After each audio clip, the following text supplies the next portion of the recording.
Welcome back. Now, the current Inspector General of Police will come to the end of his extended term. Now, whether or not he is to be maintained in the position is yet to be known. However, there are speculations that he might be replaced.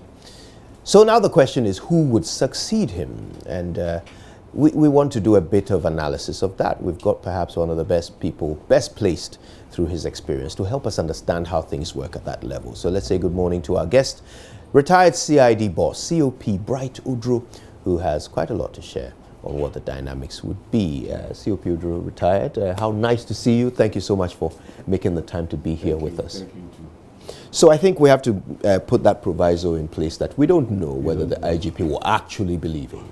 But it is the prediction of some analysts that following one extension, which he has already completed serving, that the president might take the opportunity to bring in some new face. So we understand who the personalities are who are eligible. If you're a COP or a deputy, you are eligible. Now, at the moment, we perhaps have more COPs than we've had in a very long time. Is it still possible that the president could look to appoint a deputy COP to be an IGP? Thank you, and good morning to your good morning to your viewers.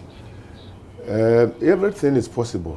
Everything is possible. In the past, we've had deputy commissioners that have been promoted over and above commissioners and made IGP.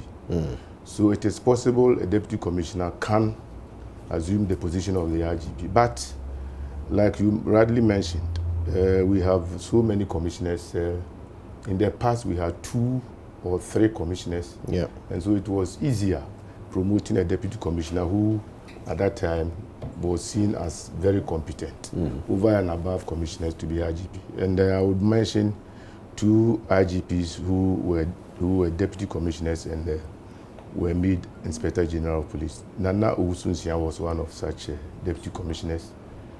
And then G.Y.E. Kofi was also a deputy commissioner when they were promoted to hold the Inspector General position. So it is possible, but like I said, we have a number of commissioners. So far, I think we have 12 or 13 of them. Some are due to retire, and but we still have quite a number of them who will retire in 2023. And so if we're given the number of commissioners we have, if you go outside the rank of commissioner and take somebody from deputy commissioner, I think you will demoralize the commissioner. What are you going to do with all these commissioners? Are you going to second them to some institutions? It's going to be a problem. So I think, and I believe, a commissioner may this time have the nod. Commissioner. Okay. Now let's have a look at the field, the field of potentials. We've been putting together some details based on our sources. COP George Akufu-Dampare is the Director General of Welfare at the moment, and he, of course, his name has come up on a number of occasions, even in the past, for commendation and for various roles that he has played. He has actually been the commandant at the training school in Winneba before. COP Yagi is also a very recognizable face, Director General of National Patrol, also one who has come up through the ranks and has a lot of respect amongst the men and women of the police. COP Ampa Benning needs no introduction, currently Director General of Special Duties, and very experienced commissioner.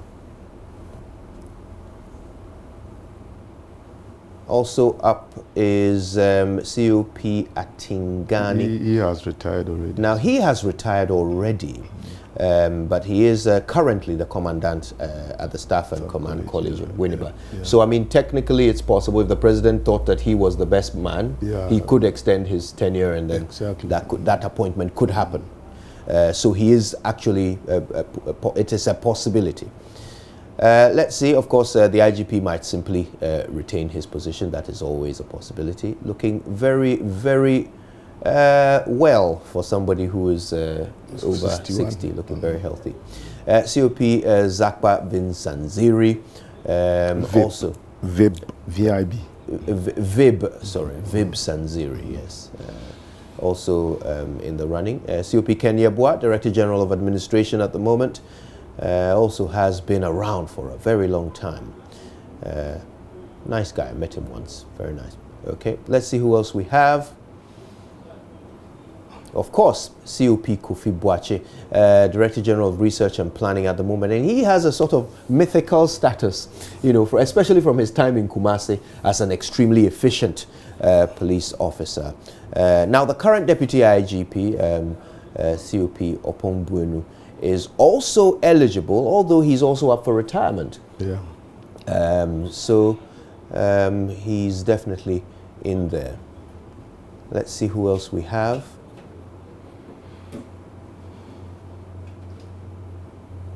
Right, COP Prosper Ablo, currently Director General of Legal and Prosecution.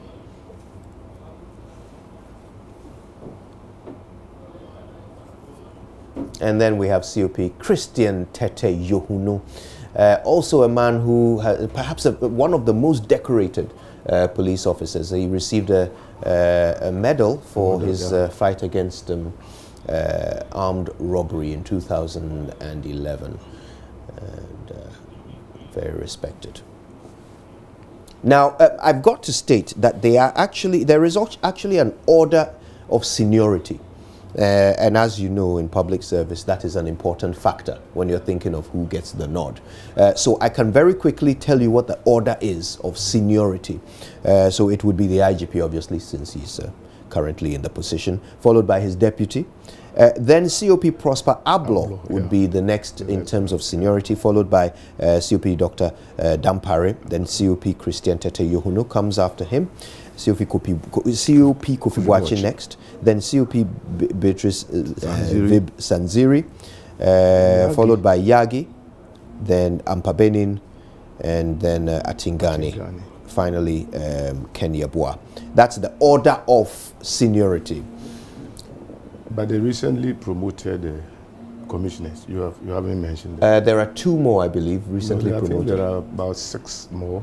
6 more? Those that were recently promoted to commission. There were 6 of them. Well, in terms of seniority, they would fall outside this group of 10. Yes. Okay. Yeah, that's why they are not on this list, just because of the seniority. But they are all eligible. Yeah. They are all eligible. Do you think the president will pick another retired or due to retire COP, considering the choice available to him? I can't tell because the choice lies with the president in consultation with the council, I think the Council of State. In the past, I think the previous IGPs all had extended services. I mean, Mr. Alassane had about 2 years of extension, and Mr. Kudalo also had the same, and Mr. Apiutu has also benefited in the same way. And so if you look at the practice, it is possible probably somebody on retirement or somebody about to retire get the nod. We have a deputy IGP who I understand had 1 year extension. Yeah. I don't know if he will be made to stay on as acting IGP for another 1 year. I don't know. But if the president decides to go for one of the 7 officers, those who have not yet retired, I think it will also be in the right direction. Looking at the experience and competence of all these commissioners. I think you mentioned about 10 of them. Yes, 10 of them. Yeah. 10 eligible. Some have been in their rank for 3 years. Agbo, for example, has been in the rank since 2012, so he's been there for nearly 7 years now as commissioner. And I think he's the longest serving commissioner among the lot. And Mr. Boakye and the rest have been in the rank for since 2016, so about 3 years. So any one of them. But I think if we are choosing an IGP, I will believe that it should be somebody who can do the work. All of them are commissioners, so basically you will believe that they are competent. But there are some of them who I believe will be more competent to do the work than others. Why don't we talk through a few of your thoughts on this? I mean, are there some who stand out for you in terms of their competence, stand out from the rest? I think the right person should be firm, very, very firm, operation-minded somehow, should be able to restore confidence in the police, because in recent times we all know what has happened. Yeah. I'm not saying that the IGP is not doing enough, but we've had challenges, crime challenges. We have this alleged kidnapped girls. Yeah. We have about 3 or 4 murder cases that have not been completely solved. So all these things present challenges for the police.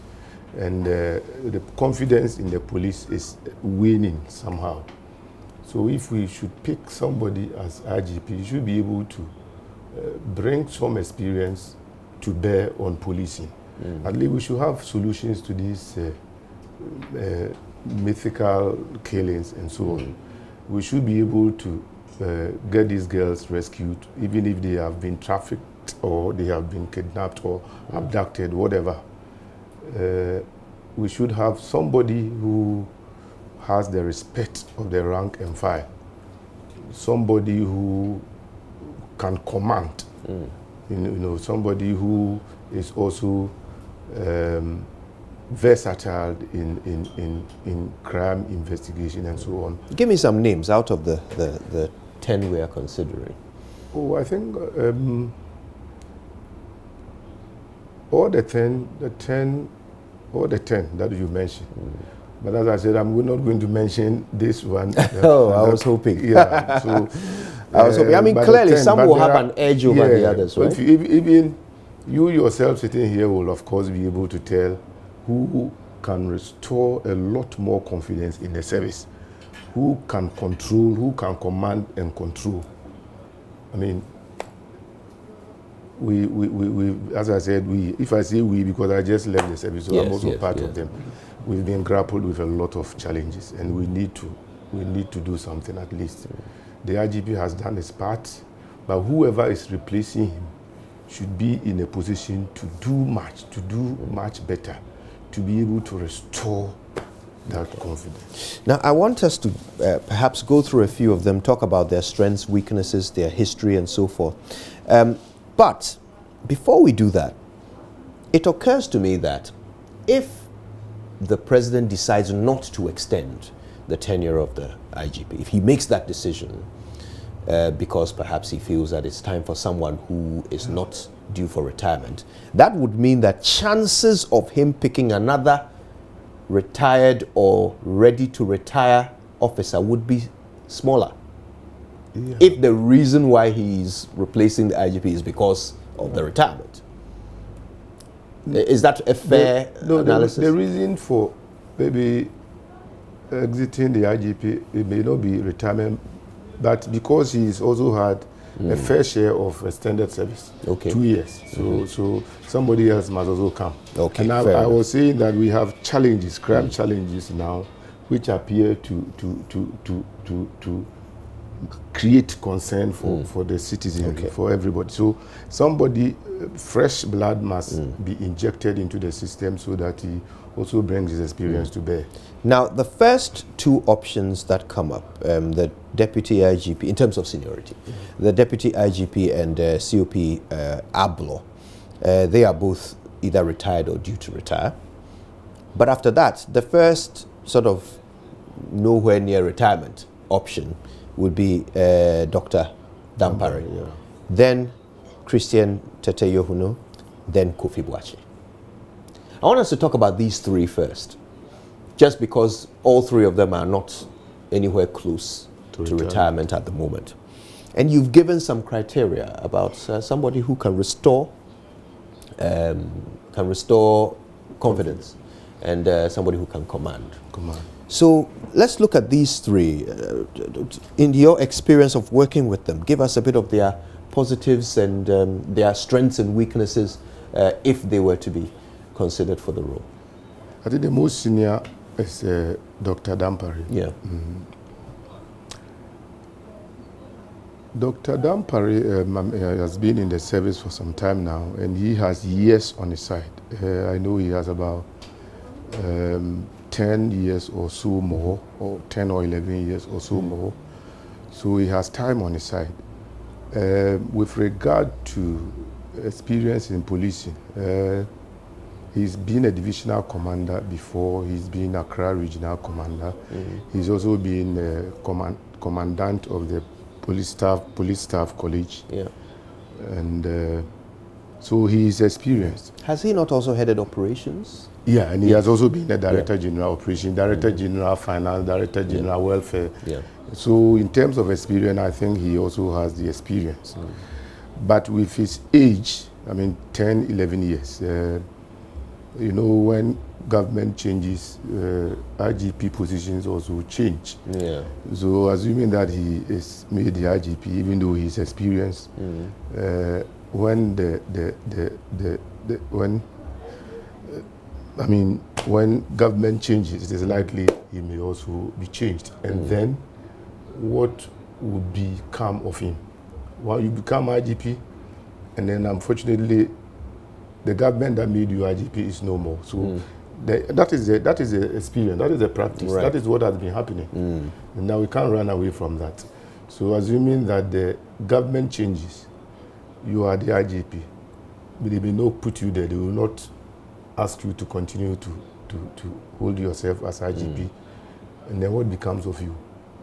I get it. Yeah. So that's probably the reason why they tend to prefer those who are nearing retirement. That has been the thing for some time now. Because by the time you get to commissioner, you're almost getting closer to retirement. Because it's not easy to get to the rank of commissioner. And you see all this, even those who were promoted recently, I think about 3 or 4 of them, 2023. So they are 4 or 5 years more in the service. So getting to commissioner rank is quite arduous, and you see people who, in the previous IGPs, almost all of them were made IGP, getting to the close. Right. Maybe apart from Mr. Champon, who had some few years on his side, about 6 years before he was made the IGP. So if you have years on your side, somebody will say, oh, please wait small, because if you are not careful and you become IGP, and then out of the blue, the tide changes, then of course you don't know where to position yourself. And they may not even retain you, they may want to second you to some other institution. So that could be a downside for somebody in his position. But how about the ability to command? Kofi Boakye, Aglo is retiring next year, 1960. I think you didn't mention his name. No, Kofi Boakye and Yehunu. Kofi Boakye, Yehunu, I think is 65 born or something. So he has also more years on his side. Kofi will be retiring in 2023, and so he also has about less than 5 years. And he's more experienced. I think everybody knows Kofi Boakye when he was in Accra region. I think I was with him. I was the crime officer, and then he was the regional commander. And together we did a lot of things in Accra. And so Kofi also has experience being regional commander for Western region, he's been regional commander for Accra region, he's been regional commander for Ashanti region, he's been director general operations before. So he also commands a lot of experience. And compared with Dr. Dampare, he hasn't got those number of years like Dr. Dampare. And as I said, considering his experience and how he handled robbery in the 2000s, he stands a good chance of maybe being picked as IGP. More especially when his age, he doesn't have enough too many years to work. So assuming that are tide changes, the party changes, he still has only some few years more. So he is also in a position. I think he can also get the nod. Yeah, if we take all these things into consideration. Experience-wise, he is, and a few years more. So even when something changes, it may not affect him much. Okay. Now, there is one woman in this group of 10. I think she's also to retire this year. That's COP Vib Sanziri. And then another woman was promoted recently. Yeah. That's Madam Tiwa Adudankwa of the CID. So taking over from he took over from you. Now, the president could choose either of them too. But yesterday I heard your analysis of why perhaps that wouldn't happen. And your suggestion was that there's a lot of pressure in the job. Yeah. You've already pointed out the fact that there's the need to win back confidence and so forth. And you felt that the pressure would be too much for a woman? Yeah, the job is the pressure on the IGP. You feel for the present IGP. When on radio stations and TV outlets, you hear people saying the president should sack him, he should be asked to proceed on leave and so on. The cause of pressure. I talked about challenges. We have all these unsolved murders. Some arrests have been made, but still we don't know whether there is evidence that they committed those crimes. Swale, we have not been able to hear much. We don't know the progress made by investigators. And we have these kidnapped girls. Yeah. We have the chief of Pram Pram who was also killed. Then we have this woman from Gapua who was also killed. All these present challenges, they have not been solved. And the pressure, every day, now and then, you read from the newspapers, you hear from radio. And I was saying that, would the woman be made of such steel that she will be able to withstand the pressure? Why not? I mean, why would a woman not be able to withstand pressure compared to a man? You see, those days, even though I would like to make this comparison, those days, women were made to, the highest rank that a woman could reach was assistant commissioner. It means then that a woman will never become IGP, because the highest rank would be assistant commissioner. But now that has been abolished, and the women can also rise up to IGP. There has been a precedent, Madam Robertson became acting Inspector General of Police. But for about 1 or 2 months, and then she was replaced by Mr. Kwe. Why that was done, we can't tell. But again, I think it's because she was a woman. Really? Why? Yes, because she started acting, and then she was not confirmed, and then Mr. Kwe was brought in as. You think that was because she was a woman? That was under which president? Atta Mills. Okay, Professor Mills. So why was he replaced? If she would be, Mr. Kwe was there, and she was the deputy IGP at the time, Madam Robertson. And then, out of the blue, she was removed, and then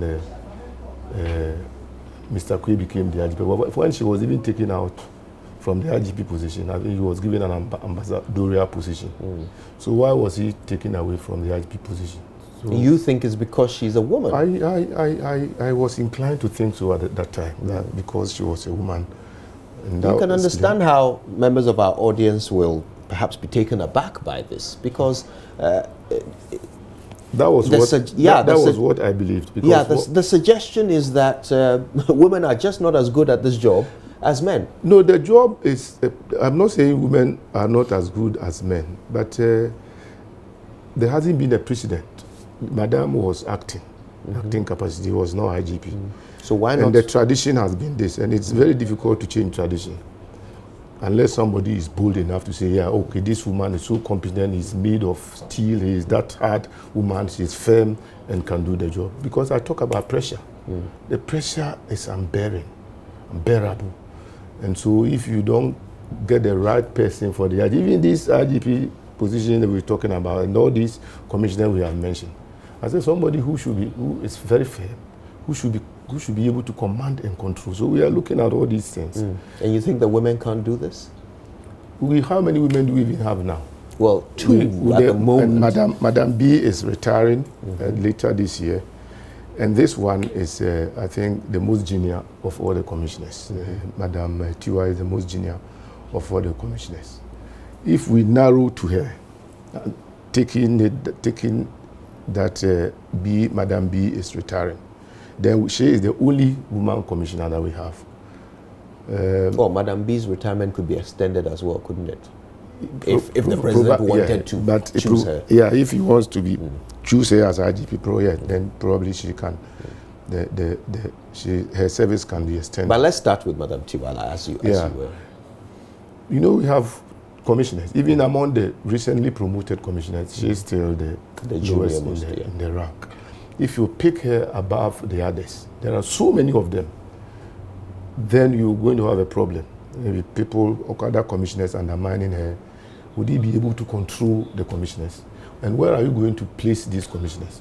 Are you going to second them outside the police service? Are you going to send them out because she is the most junior? Would he be comfortable working with those people who were his seniors in the past? Anyway, it has happened, but it has not happened like this before, where we have so many commissioners over and above you, and then you are promoted ahead of them. Would you feel comfortable working with them? Or will the commissioner also feel comfortable working with you? That presents a problem. But would she not have that problem even if she was a man? Just by virtue of her junior Exactly. stature? If you were a man, the same problem you have. If so it's nothing to do with the fact that she's a woman. No, I'm not saying, I'm talking about generally. Right. Yeah. Unfortunately, she is a woman. But I'm talking generally about being a woman is not unfortunate, just to clarify. No, I'm saying the scenario that I get it. Yes, I get what you're saying. Yeah. Because we started talking about her, and I was talking about command and control, and then others, whether the others could be cooperating, whether they will not undermine. If you are a man too, it's the same thing applies. If you are picked over and above your other commissioners, you are going to have the same problem. And I was talking about the precedent has not been set, apart from Madam Robertson, who was in acting capacity. So sometimes it becomes even difficult for even the appointing authority to pick a woman when the practice has been men, just like the military. But there could be change along the way. If we find a woman who was competent, who is so firm, who can do the job, why not? But you don't think we have found that woman yet? Yesterday I said maybe the time hasn't come. It can come today or tomorrow. The time hasn't come doesn't mean the time will not come. But you know, we have to take into cognizance your vast experience, you know, as a police officer, as a commissioner, and tapping into that experience. Tell us honestly whether your view is that men do better at the job than women, the commissioner job. IGP commissioner job. Yeah, because I mean, you would have to pick the most competent out of commissioners to make them the IGP. But we haven't had the situation where we have a woman IGP. I'm with you. Yeah. So the point I'm trying to make is, you know, when you say that perhaps the time hasn't come, I'm wondering whether it's based on some experience of yours that perhaps men are better at the job than women. And when I say the job, I mean the job of commissioner. It may not be that men are better on the job than women, but the position of the IGP and the pressures that go along with that position, whether a woman will be able to contain the pressures. There are women who will. There are women who will argue that they handle more pressure generally in life than men do. In the domestic setup. They handle... What, in life? Life, well. Yes, that is true. But even in our situation, we have two women, and I said one will soon be going, provided that if the president decides to extend the service. And then one who is sitting at the bottom of the commissioner rank. And I've explained why I think if she is picked over and above the rest, there'll be difficulties in terms of... But how do you think she's doing in the job? That's the job you used to do. She is now, occupying that position. And, well, it's not been very long. It's not been long. But already there have been significant events. Yes, there have been she's in charge of the investigation into the alleged kidnaps, and you've already talked about how it's a key, an important case. She has announced that she knows where the girls are, but that's been over a month. and the girls are still not home. How do you assess her in the job that you did for I think she's doing her best. I don't know whether her let's say her other officers, I mean those who work under her, are doing their best also to support her. She sits up there as the head of the criminal investigations department, and she has a number of crime officers who are supposed also to do their work. And so at that level, I think supervisory role, oversight responsibility, and that kind of, if investigations are not being conducted well, she has the right to maybe take the case from here and hand over. And some of the cases have been brought from the regions to CID headquarters. Maybe she's trying, doing her best,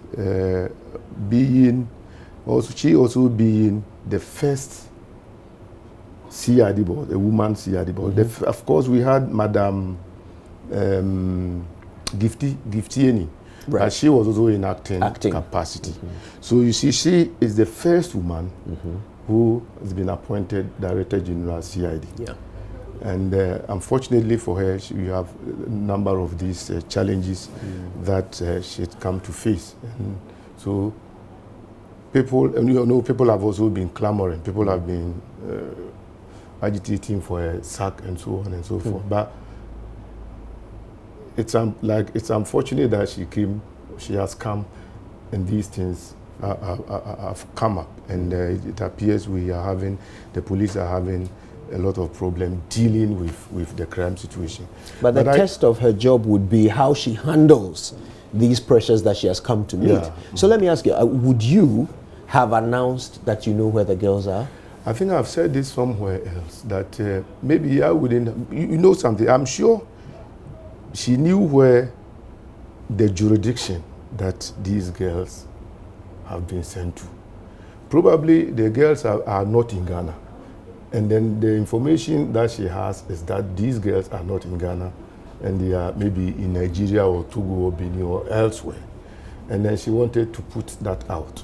Maybe it's the communication aspect. She wanted to tell the world that they knew where these girls are. If the girls are in Nigeria and she says, we knew where these girls are, I don't think she is far from So your thinking is that she was saying she knows which country the girls are in. That is what I'm inclined to believe. Right. Not that she actually knows the pinpoint location of the girls. But what's the benefit of announcing that you know which country they are in, if you are right? She wanted to reassure the family, she wanted to reassure the public that, these girls are here, they are not in the country, but they are in this country, and we are working with our partner agencies in that country to locate and bring them back to their families. So probably that was what she meant. But would you have announced it? I had said somewhere that I would have said probably we had leads that we are following, and we will sooner or later come out and see something positive. And I had also said that I would have given timelines. If I knew where they were, then I would have given timeline. Maybe in a week or two. We have done it before in Accra region, when John Mam Bibini ran away to Togo, and we were working hard to get him back. And then we said in a week or so we will bring him back to Ghana, and we did that in 4 days.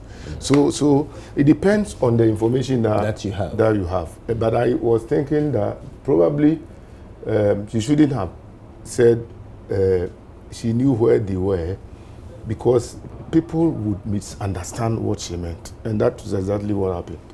They knew where the girls were, probably were in some country, and she knew, so she wanted to assure the family.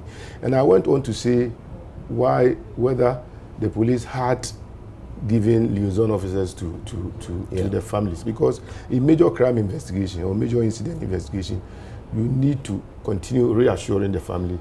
You need to tell them bits of investigation, progress of investigation, so that they are reassured. But I didn't know whether they had liaison, and later I was told that they had liaison, but one of the spokesperson was hostile to the liaison officer, and so that was presenting some problem. Wow. But that is it. Interesting. She unfortunately has been met with all these crime challenges. I'm not saying because it's a woman, but she's met with this, and it looks like we are not making significant progress in the investigations of all these cases. Have you worked with her before? She was my deputy. Of course. Yeah. So how do you assess her ability to turn things around? I think I've said somewhere earlier when I was asked to proceed on leave that she's a hard-working woman and you will love to work with her.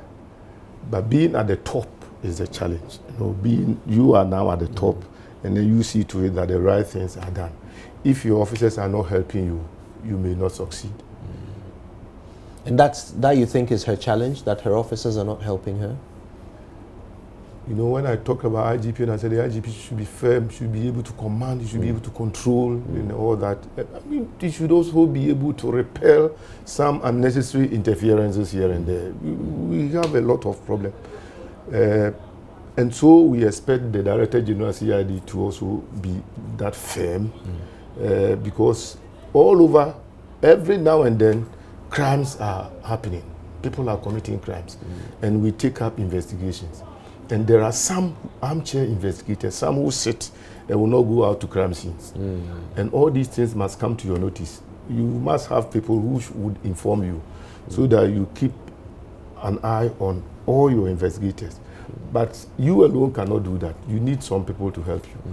But you were able to do this? I was there for only 7 months, so 27th January to 13th October. So I wasn't there for long, but these problems, I didn't have, the problem that we had was about Galamsey those days, Aisha, one arrest, and then the killing of Mahama, Major Mahama. We went there, we did our investigation, and fortunately 14 of them are still in court. So we did quite a lot in that case. And then the Galamsey trial, which was later aborted. How did you feel when you heard that Aisha Juan, who you and your men had worked so hard to arrest, was not going to face justice in Ghana and had been sent home? There was big pressure on us to expedite the investigation of Aisha, and that was done. The Attorney General also gave us a bit of legal advice, and so we proceeded fast. And at the end of the day, she was sent to court for trial. But then I left office, and I wasn't following until later I heard that the trial has been aborted. How did that feel? When Galamsey activities, Galamsey crime, and we want to stop Galamsey at all costs. Now, the arrest of Aisha itself shows that we were committed. I mean, government was committed, police were committed to ensure that this Galamsey business was brought to a halt. So his arrest sent some signals, at least deterrence, to, I believe, her own countrymen who were in this country during Galamsey, the Chinese. Again, it sent signals to foreigners who were in the country during Galamsey that a foreigner of Aisha's caliber, Aisha was a very powerful woman, had been arrested. And so those people engaged in Galamsey will think twice before maybe getting engaged in Galamsey activity. So the arrest itself was preventive somehow because it was sending signals, deterrence.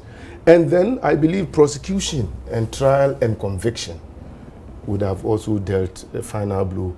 People who were engaged in Galamsey, the Chinese, say, hey, even Aisha has been jailed. So why do we want to get ourselves involved in Galamsey? So they will again think, and maybe some of them would have gone back to their country. In traditional or conventional policing, one of the strategies to combat, to prevent crime is what we call specific deterrence. This one, specific deterrence, because it is creating an awareness that the high risk and penalty for certain individuals so that they will refrain from committing crime. Specific deterrence. Okay. So Aisha has been arrested, tried, and jailed. Specific deterrence. So anybody who want to behave in that manner, who want to engage in That's a reason not to. May refrain. So when that didn't happen, what did that say to you? I didn't understand why, because in China, we wouldn't have gotten free like that. Is it true that we've deported a lot of them instead of trying them? I don't know. Aisha was tried alongside, I think, 3 or 4 of Chinese compatriots, let's see. Yeah. And I don't know whether all of them had been deported. Right. I don't know. I'm told that we've run out of time, which is a tragedy, because I was really learning a lot from you. I'm sure all our audience appreciate you and your time here with us. Thank you so much.